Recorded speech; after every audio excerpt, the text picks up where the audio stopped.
morning. I'm Angelo Castro III. I'm Angela and we are the Castros. Happy Monday to everyone. Another week and a lot of issues to Nakapagpahinga ba talk tayo ng about. weekend? Actually, nakapahinga ako pero may mga tao sa ospital hindi nakapagpahinga. Oh, grabe. Sabi ko nga, ba't every weekend na lang may mga pangyayari? Diba? Una, weekend, nahuli si Alice Go. Tapos, weekend, diba, nahuli din si Pastor Apollo Quiboloy. Ngayon naman, weekend. May mga nagzo-zoom, tas na, mainit ang ulo. Kalma lang tayo. Uy, but it's another week and we should all be happy na gumising tayo kaysa walang gising. Yes, tama. And today, kasama natin ang House of, ano ba to? Puto Bao. Puto Bao House ba? Tama, House? House of Puto Bao, for of course. sending over this yummy... Palitaw. Palitaw. Favorite ko yan. Pero ang ganda ng mga presentation nila, talagang kakaiba. This time parang maliliit na palitaw. Parang suman ang balot. Oo, ito pakita natin. Ayan, no? Ayan na. Kanina kinakain na ng Diyog. House of Nilalagyan Puto ng Bao. nyog at saka ng sugar. Konting sugar. Actually, malasa na hindi na kailangan ng sugar. Oh, pati yung ano nila, di ba? Yung suman nila the last time. We didn't need sugar anymore. Sarap kasi matamis na. Okay, we're serving you news in a countdown. All that before your second cup of coffee. This is Brunch. Let's start our countdown with some good news. Gilas Pilipinas is going to Saudi Arabia next year for the FIBA Asia Cup. This is after they crushed Hong Kong in the qualifying round 93-54. The match was initially close before the halftime. Hong Kong was even leading at one point.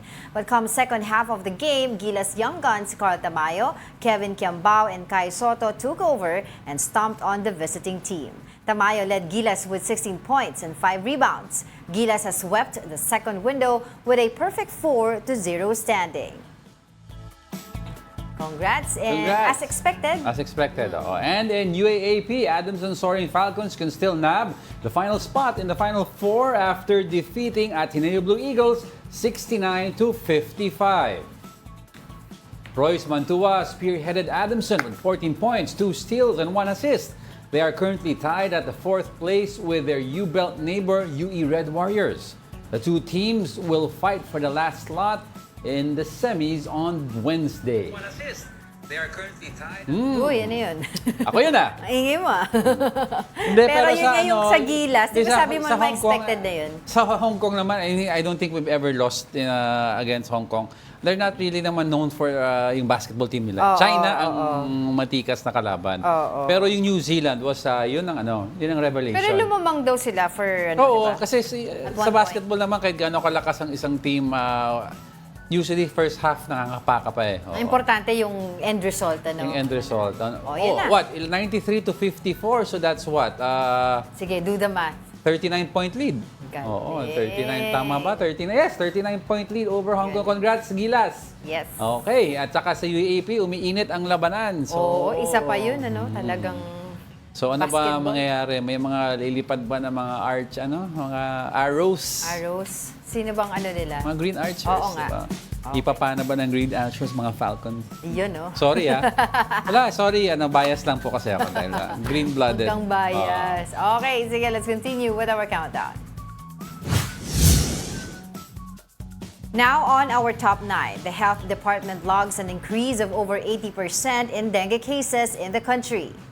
The agency says there were over 340,000 cases of dengue recorded from January to November. That's way higher compared to the 188,000 cases reported during the same period in 2023. There were fewer deaths, though, at more than 800 or 0.26 case fatality rate. This is attributed to people seeking early consultation and hospitals doing better at case management. Tumaas yung cases pero at least mababa yung mga fatalities. And yun nga, di ba sinasabi natin, kada tag-ulan talaga yung wet season dito sa ating bansa. Dalawang factor tumataas naman. talaga yung cases. Correct, oo. Dahil sa mga, syempre, yung mga naiipon na tubig, sa dalawang, estero, tsaka baha. stagnant water. Pero dalawa lang naman ang nagko-contribute sa mga fatalities dyan. It's either you get the dengue hemorrhagic fever. Because hindi nagpa-check up agad. No, yung dengue hemorrhagic fever is yung isang variant ng dengue na talagang nag-i-inflame yung mga organs. Internal bleeding yun, Internal bleeding siya. Minsan kahit naaagapan yon, may mga cases na hindi talaga kinakaya. But number 2, yung key dyan is after 3 days daw of fever. Yung fever. Check mo na agad. Check ka na kaagad. May mga test na Sometimes kahit hindi na nagpapakita ka agad yung rashes, Oo, di ba? nagpapakita ka agad. Kasi yung mga Paswero na the old agad. school way of doing it before na tinuturo sa atin ng mga doctors, titignan yung stomach, titignan yung Oo, arm. may mga red rashes. May certain blotches kasi yan sa arms mo, nakikita ka agad. Yun. Pero is ang key lang sa dengue kasi walang gamot dyan, di ba? That's just hydration. Yes, Kaya minsan, paswero agad, di ba? Swero agad Para yung blood hindi daw lumalapot.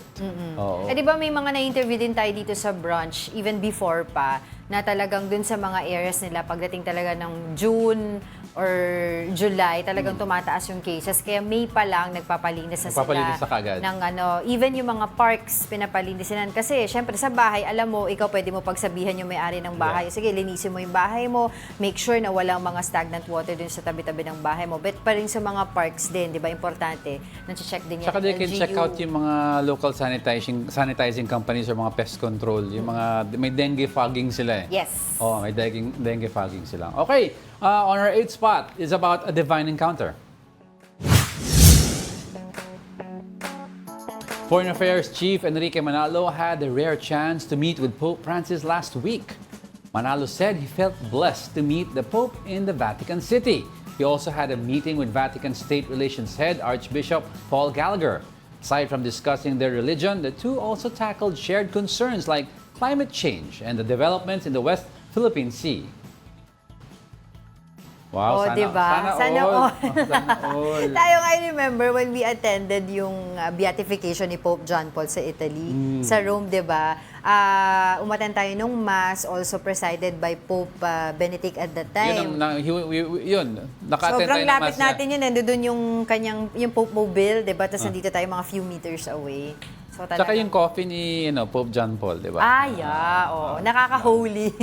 Parang parang ka talaga. Parang ang linis-linis ng pakiramdam mo pag nasa tabi mo sila. So, nakita na natin si I mean, we all know naman, ang Philippines na naman, very Catholic country tayo. We're one of the biggest countries in the world in terms of population of Catholics. Do you remember when he visited here, si Pope Francis, few years ago? Nandun tayo sa kalye. Sa kalye tayo, nag-aabang tayo. Nag-wait tayo mula 2 a.m. Sa may UST area.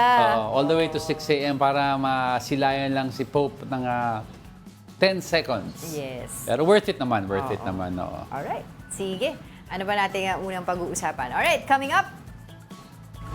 For the second time this year, a residential area in Tondo, Manila was engulfed by a massive fire. And is Vice President Sara Duterte finally going to face an impeachment complaint? Ano kayang comments ng ating mga brunchies today dun sa nangyari over the weekend? Sige, send in your comments sa ating Facebook and YouTube. Nagsabi nila account. kung may streaming platform na daw, meron tinatawag The Rant. Streaming platform. May nagsabi The Rant Series. Nako. Ipunin mo daw lahat ng press con. Pwede rin. Baka meron din kayong trivia sa Palita. Ano ba trivia nyo sa Palita? Si Sam Pokemon Go, call out sa ito kasi ikaw madaming trivia. Ralph, baka meron, hindi, si Ralph na mamaya manonood Mamaya titingnan din natin kasi nag-start na ata noong 10 o'clock yung hearing sa House of Representatives tungkol naman dun sa misuse fund allegedly sa OVP. Department of Education. DepEd, okay. Alright, sige, we are just getting started mga kapatid. More of our top 10 news when Brunch returns. Keep it here on One News.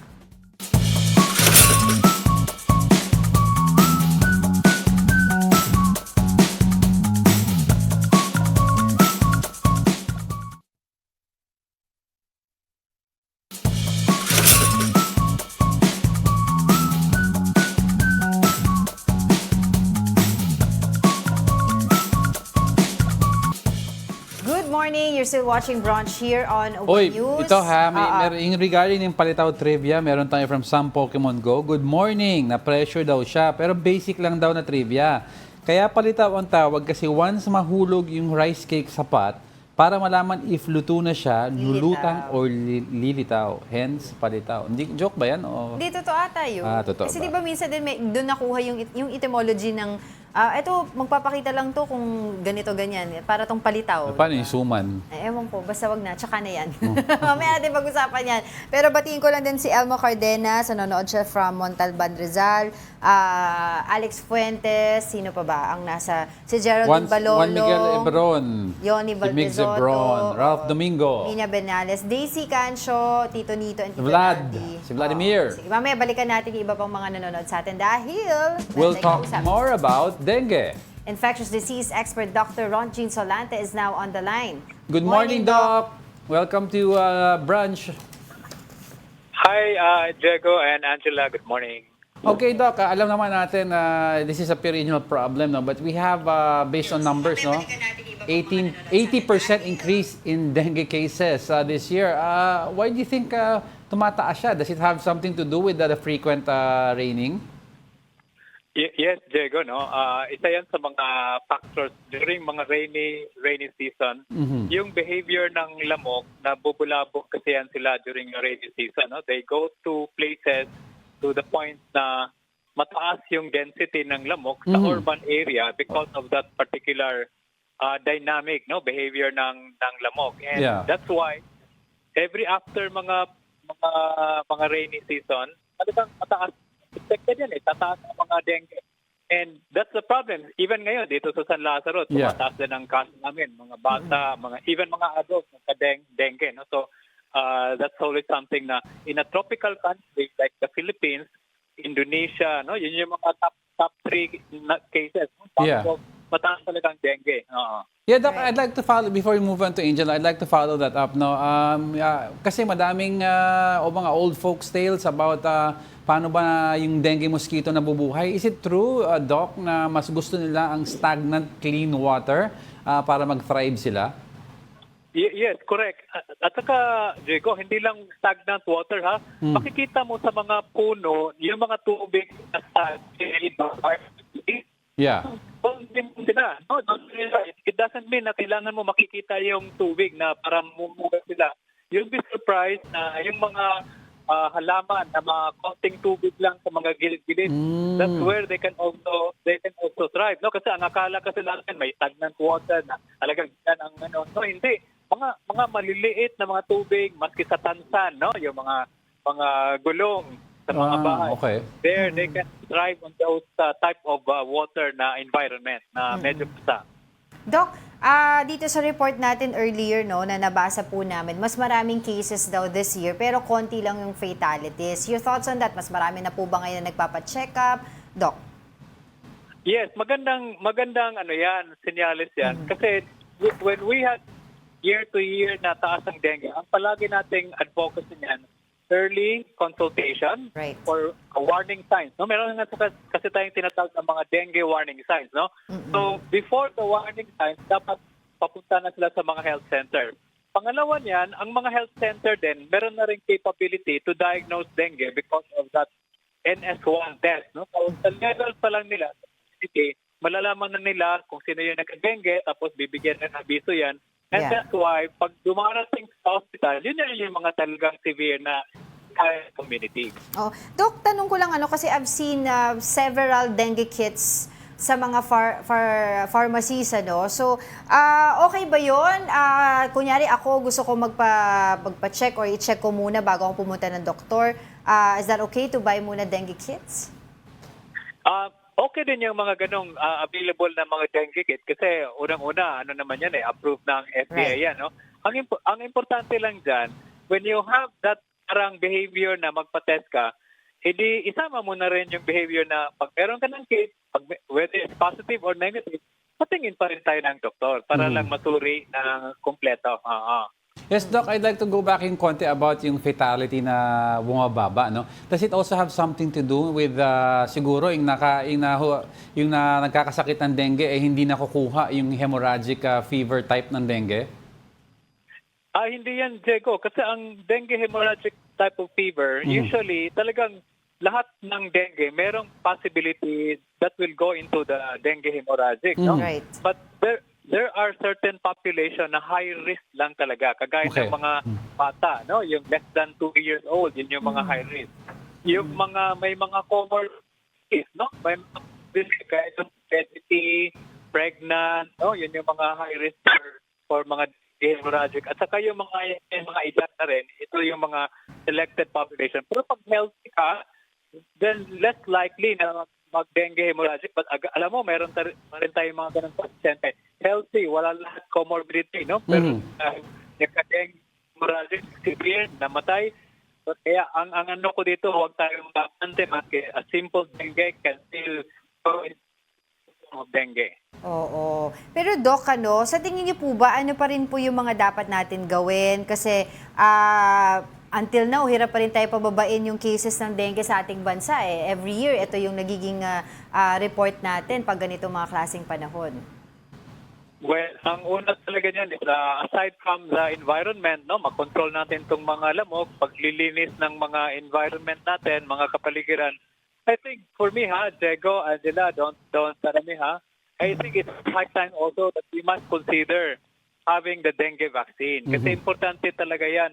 Ang ibang bansa may mga bakuna ng ganyan para lang isa yan sa mga hasbag na ma-lessen natin ang vulnerability at severity ng dengue kung magka-dengue ka man because of the vaccine. Pero ano pong dapat gawin natin? Kasi nagkaroon po ng negative connotation ng dengue vaccine, specifically itong Dengvaxia years ago. Well, tama ka dyan, pero alam mo, ang mga bakuna ngayon, talagang ganun naman talaga yan na meron pa rin mga negative. Even COVID nga, may mga ayaw magpabakuna, no?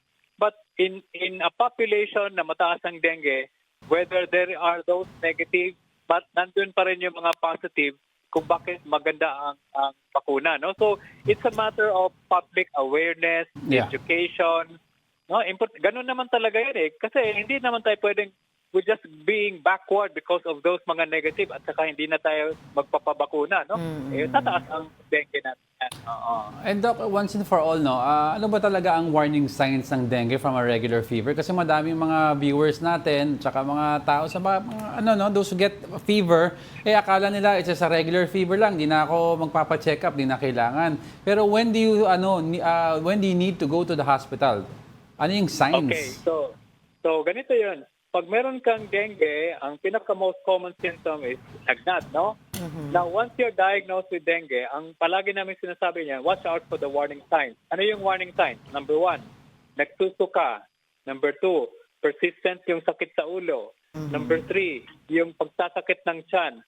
Okay? Number 4, nahihilo. Tapos nawalang malay, no? So, naninilaw. Yun yung mga warning signs na tinitingnan natin. Pero Doc, if you have dengue, can this be resolved at home or you really need to be in the hospital? Very good question, Diego. Because there are patients na kailangan lang i-admit pag mayroong warning signs. Pero pag wala kang warning signs, lagnat lang and then kumakain ka naman o umiinom ng tubig, pwede ka pa rin sa bahay. Okay. Alright, sige. Maraming salamat po sa inyong oras. That was infectious disease expert Dr. Ron Jean Solante. Thank you so much, Doc. Thank you. Bye-bye. Yan, so malinaw, 3 days, pa-check up ka, pero if nagsusuka ka na kaagad, may headache. Monitor talaga pag may fever. Then kasi automatic, iba-iba yan pa-check mo kaagad. Basta ang cue daw for most doctor is pag persistent by the 3rd day, go na to the doc, magpa-check up Tsaka, ka. di ba, parang sobrang taas, sobrang baba yung fever. Extremes. Okay, sige, let's continue with our countdown. Going straight now to our 7th spot, around 2,000 families were left homeless following a massive fire incident in Tondo, Manila. The 6-hour fire destroyed about 1,000 shanties in Isla Puting Bato on Sunday. 66 fire trucks, 4 boats, and 2 helicopters of the Philippine Air Force were deployed to the site. The displaced residents are taking shelter at the Del Pan Evacuation Center. Authorities said they encountered the same issues on the fire incident that happened in the area early this year. Same factors kasi di naman po magbabago yung mga tao. Nandito pa rin po sila, dito po sila nanirahan. Same hazard because yun pa rin po yung mga bahay nila. Totoo yan. Minsan kasi makikita mo yung wiring ng kuryente sa area nila, talagang nakakakumpul-kumpul, di ba? Tsaka ano siya di ba, dikit-dikit yung bike kasi mga informal settlers nga. Tapos they live nearby coastal area, coastal community And sila. a lot of them, so yung hangin, it contributed dun sa paglaganap ng apoy at that area. Yes, you were saying? Hindi. At tsaka yung most of them share the same power supply. Tapos some of Mag-overload, them, ano? siguro sometimes may isang one electric meter, 3 or 4 houses, they share that with the same line. Totoo. Mga iba naka-jumper pa, di ba? So talagang fire hazard yung ganyan na bagay. Kaya nga, di ba, yung iba ngayon, most of them are in Dalpan Evacuation Center, bibigyan sila ng mga ayuda, etc. Pati daw mga construction materials para makapag-build ulit ng bahay. Pero sana, mas asikasuhin ng local government ng Manila yung relocation solution para sa kanila. Kasi kung paulit-ulit lang to. Ilang beses na yan nangyari.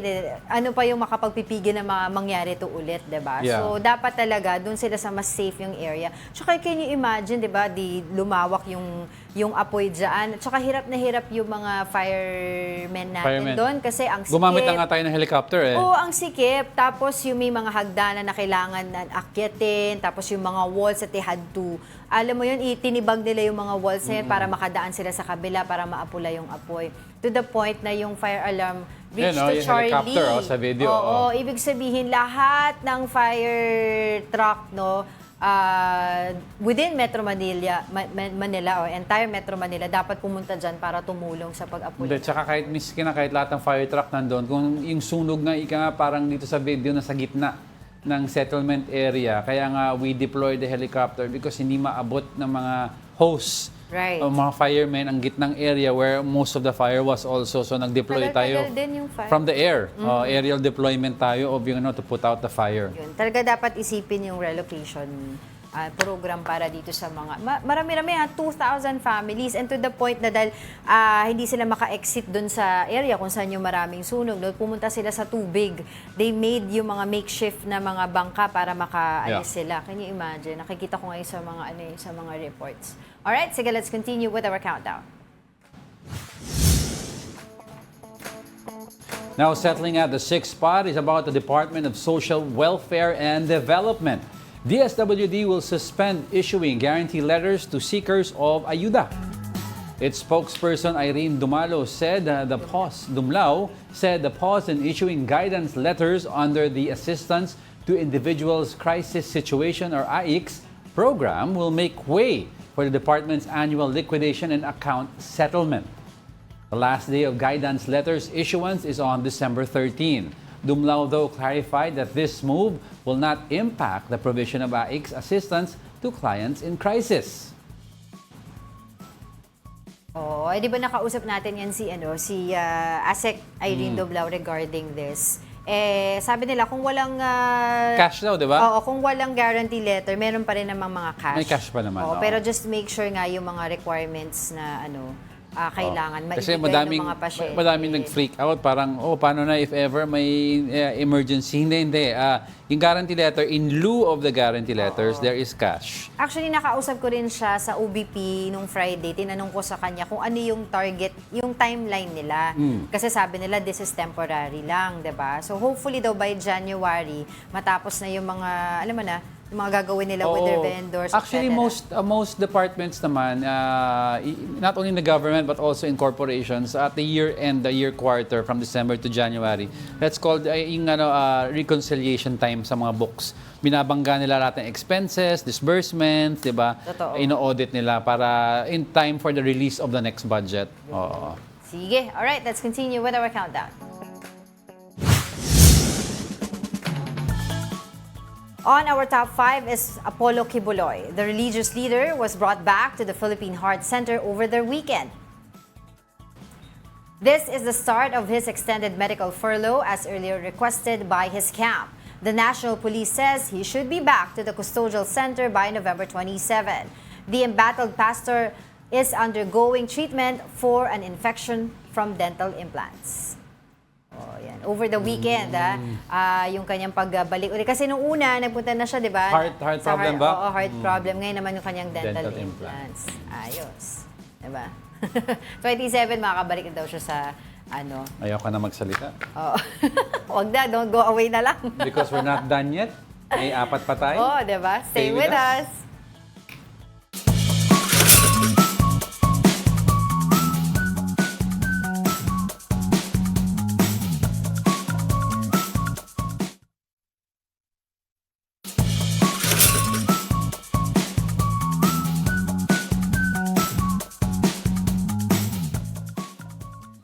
Okay, let's move on to our top 4. Vice President Sara Duterte threatens to have President Bongbong Marcos killed if something bad happens to her. Here's the report. On Friday evening, lawmakers issued a transfer order for Office of the Vice President Chief of Staff Zuleika Lopez. From her detention cell at Batasan, she was ordered transferred to Women's Correctional. Who are you transferring me now? Yes po, ma'am. No, I really want my lawyers to be present. Lopez then called Vice President Sara Duterte, who insisted that Zuleika stay where she was. At around 3 a.m. on Saturday, Duterte called an ambulance after Zuleika fell ill. She was rushed to the Veterans Memorial Medical Center in Quezon City. But the Chief of Staff was eventually brought to St. Luke's Hospital as requested by Duterte.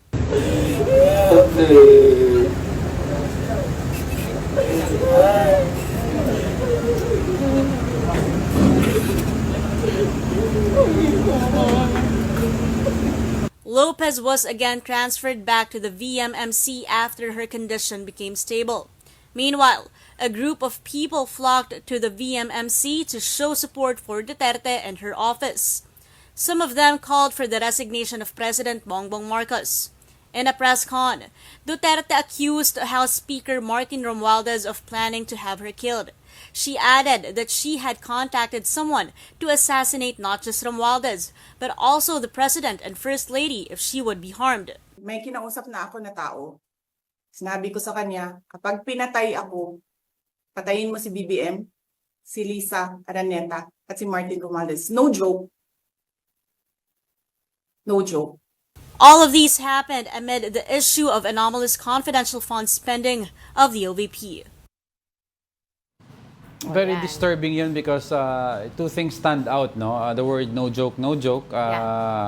Regardless of ano isip natin sa mga Dutertes, how they like to joke around, pero this one is no joke, no joke. The second that stands out is may kausap ang isang government official or the second highest government official of the land, may kausap siyang hitman. Oo, I mean, sabi niya. what business does a government official have with a hitman who's a criminal of the law? Yes. Diba? So that those 2 very disturbing statements. Kaya nga 'di ba sinasabi ng National Security Council tapos yung Presidential Security Council na talagang pinagmitingan daw ito tapos talagang mahigpit ngayon security kay Pangulong Bongbong Marcos because they're taking this as a threat talaga. And even NBI have already released a statement that they already checked the video, the legitimacy of the video. Sabi nila it is not AI or it's not deep fake. Oo, because she called for that press conference mismo via Zoom. This is actually formality for NBI saying na ito'y totoo, siya talaga yung nagsalita. Earlier today, may na-release na statement ang Office of the Vice President saying nga na sinasabi niya dito na ang function naman daw ng National Security Council is confined to the formulation of policies in furtherance of such pursuits, sinasabi niya. No? So, in essence, she's asking a copy of the notice daw meeting of proof of service, yung ginawang meeting daw ng NSC tungkol dun sa threat na ginawa niya. Sinasabi naman, of course, ng ibang mga tao, why would you give a notice or minutes of the meeting dun sa person na talagang siya yung nagbigay ng threat? Kasi sinasabi niya, because she's a member, for context, she's a member of the National Security Council.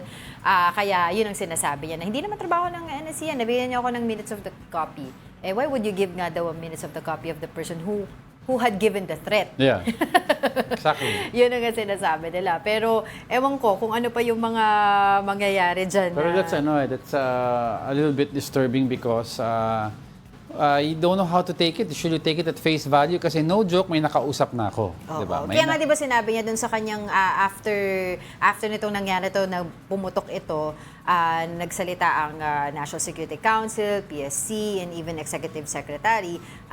Parang ambush interview din ata yung sinabi niya na hindi niyo ba parang in essence sinasabi niya na sinabi niya yon na yung threat kay Marcos because may threat din sa buhay niya. Na parang, 'di ba, pag namatay ako, ito yung mangyayari. Walang logic, there's no logic. Yun yung sinasabi niya. Sabi niya kasi, okay, whatever she says, sinabi pa rin niya, pag may nangyari sa akin, may kinausap na ako na papatayin, di ba? So may kausap kang hitman. And hitman is an illegal business, Alam di ba? mo, to the point na nasa international news tayo, nakita ko yan sa Times, sa BBC, lahat na.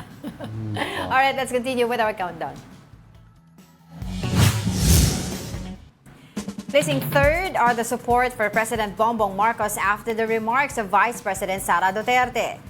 The Presidential Security Command, or PSC, has heightened its security protocols for the President and the First Family. PSC said they took VP Sara's statements with utmost seriousness and they will take all necessary measures to ensure the President's safety. The National Security Council, or NSC, emphasized that any threats against the President is also a matter of national security. NSC said they will closely coordinate with law enforcement and intelligence agencies to investigate the nature of the threats.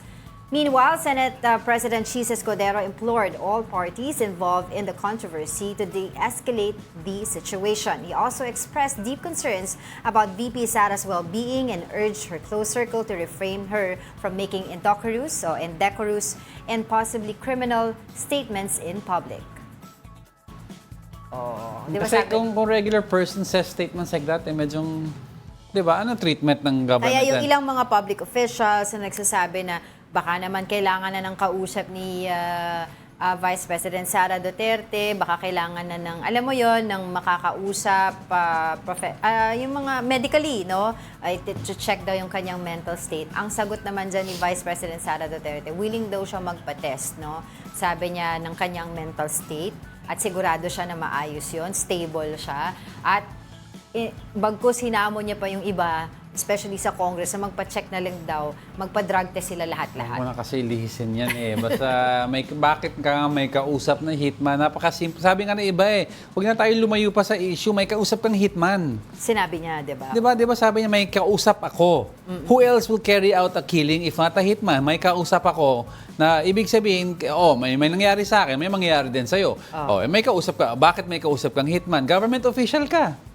You're not supposed to be talking to people like that. In fact, you're supposed to be combating crime because yan ang platform ng daddy niya. Di ba? He's supposedly FPRRD is against crime. Kaya, ayun, yun yung isa sa mga sinabi niya, no? Pinaka-last na parang FB live niya last night. Diba? Kasama rin yung sa sinasabi niya na nagkakaroon nga daw ng divisiveness sa bansa at saka yung mga pangako daw during the election, hindi daw na itutupad specifically yung bigas. Yun, yung nag-grant na siya doon tuloy-tuloy doon sa kanyang FB page. Dahil nga dito sa nangyayari na to. And in essence, sinasabi din ng mga netizens na sana kung umattend na lang siya ng hearing, tapos na to. Hindi pa malagay sa alanganin yung kanyang chief of staff. Diba? Hindi pa tapos ang ating kwento tungkol dyan sa nangyari over the weekend. Nahilo Let's ako. continue with our countdown.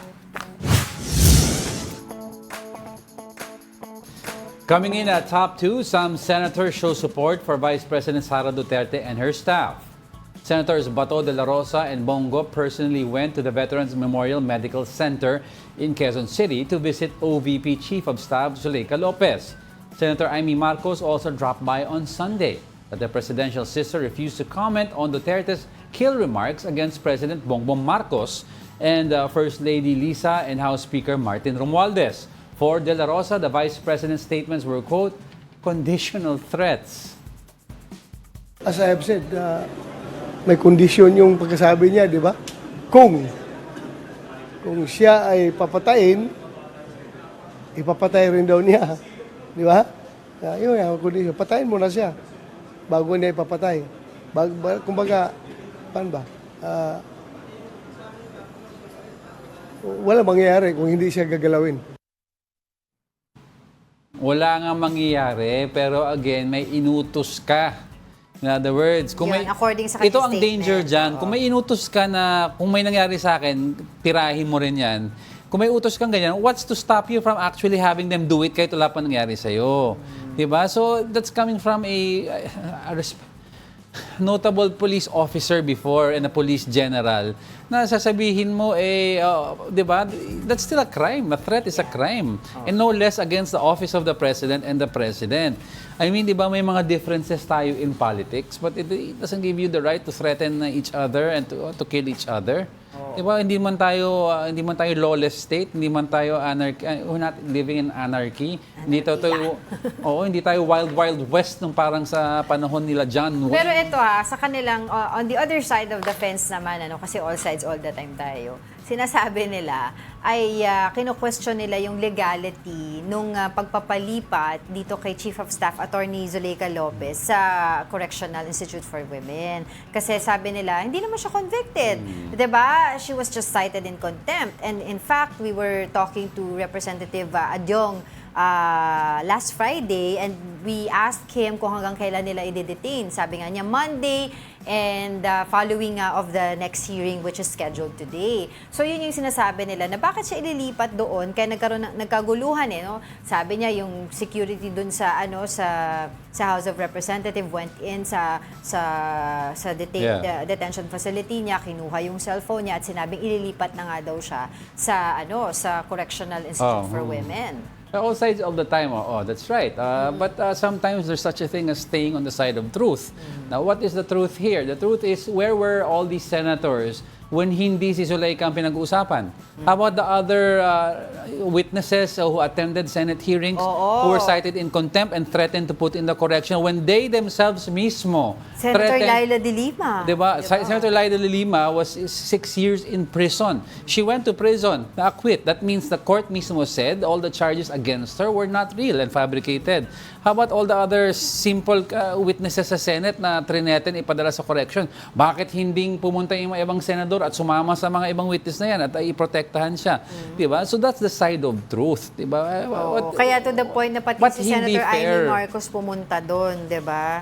At tapos nag-post pa si Senator Bato de la Rosa, sabi niya, walang iwanan. Hindi man tayo biased, but sometimes it's just glaringly obvious. Yes. Okay, let's move on.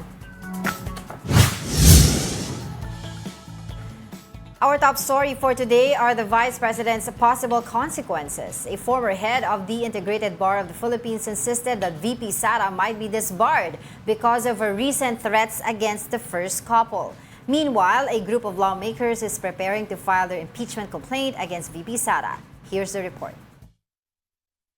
The Aliansang Makabayan Group is ready to file its impeachment complaint against Vice President Sara Duterte.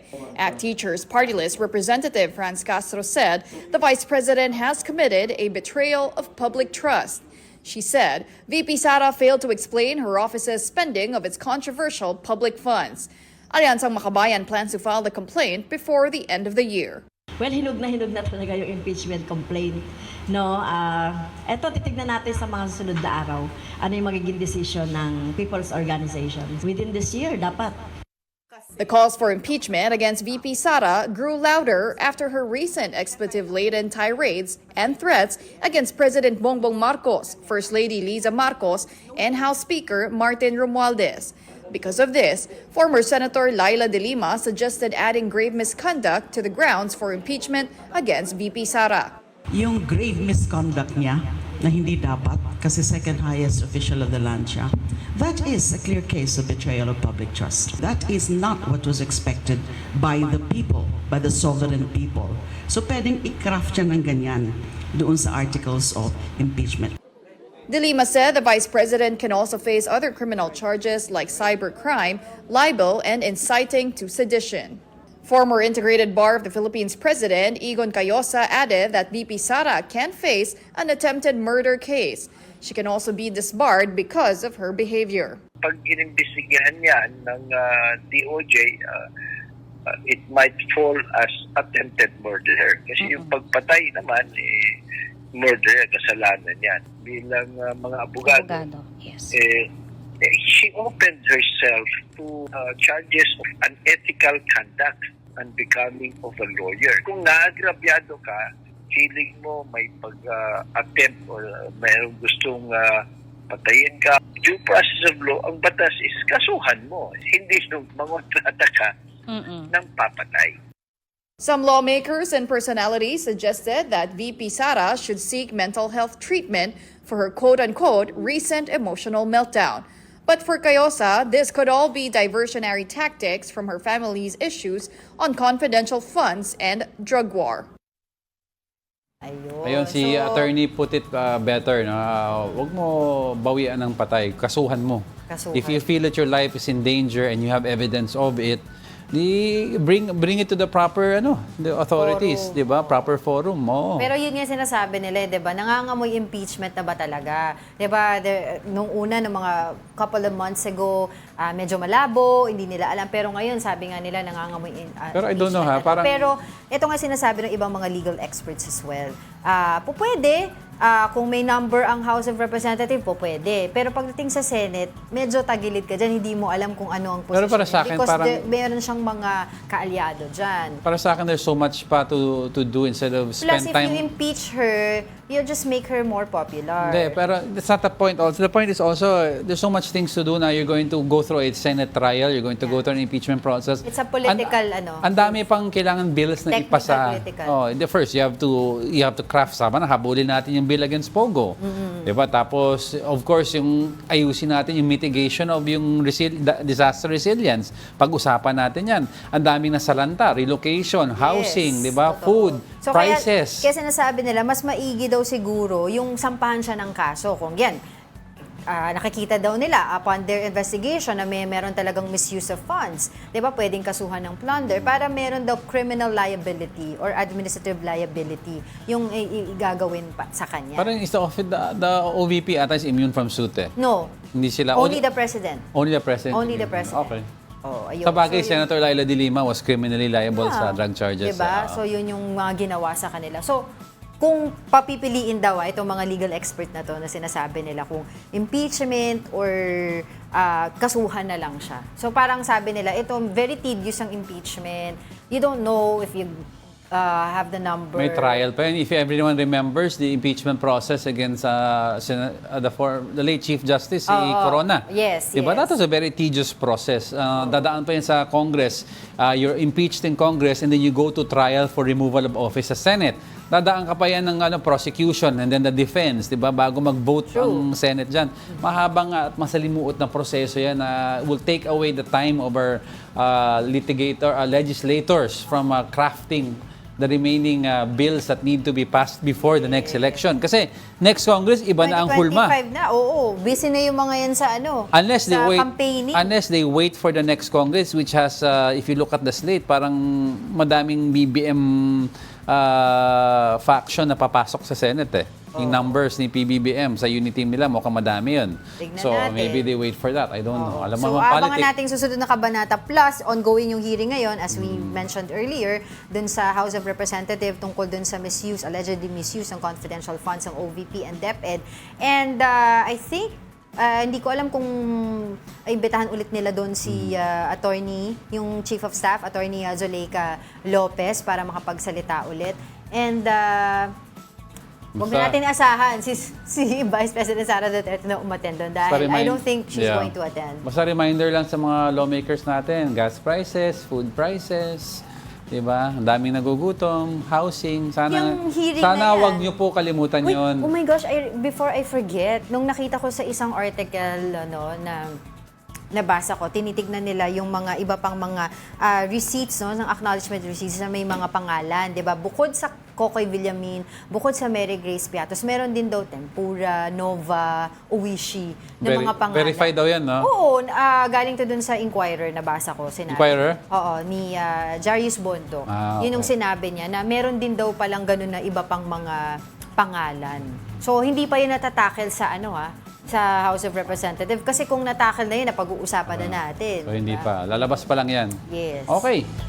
With that, I'd like to leave everyone with a quote on a Monday morning. If you change the way you look at things, the things you look at change. A quote from Wayne Dyer. And that wraps up today's episode of Brunch. Thank you so much, House of Putubao, for this very yummy na palitaw. Join us again tomorrow. I'm Angela Lagunzad-Castro. He's Angelo Castro III. We're One News. All sides, all the time. That'll do.